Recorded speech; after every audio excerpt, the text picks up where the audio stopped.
Other news this Tuesday, early voting began today for the March 5th primary election.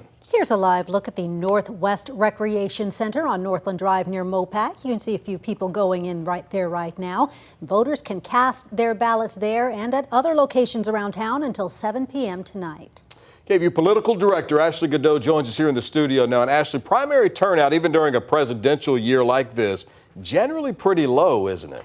Oh, Brian and Quita, voter turnout in Texas, period, is pretty low, right? But each election is a fresh chance to change that. There are more people registered to vote in Texas this election than ever before. And in many state and local races, the winner of the primary election will win in November. Still, it can be a slow start.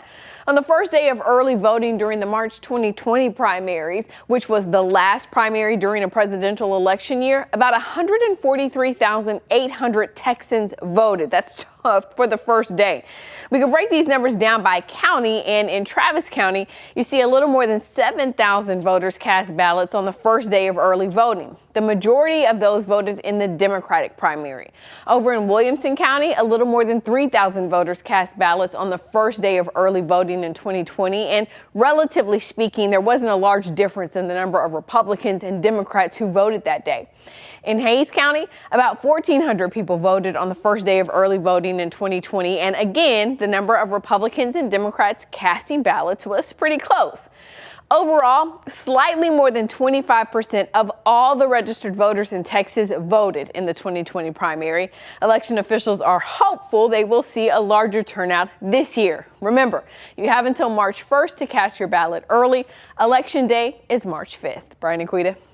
Thank you so much, Ashley. And you can learn more about polling hours, locations, and the races on the ballot in our KVUE voter guide. Just head to kvue.com/votetexas. You can also check out our Texas This Week page, where Ashley has interviews with candidates and helpful breakdowns. KVUE's YouTube page is also a great source for video recaps. KVUE will have special online coverage of Super Tuesday. You can tune in to KVUE Plus, our website, and see the election results live from 7 p.m. to 9 p.m. Again, that's Election Day, March the 5th.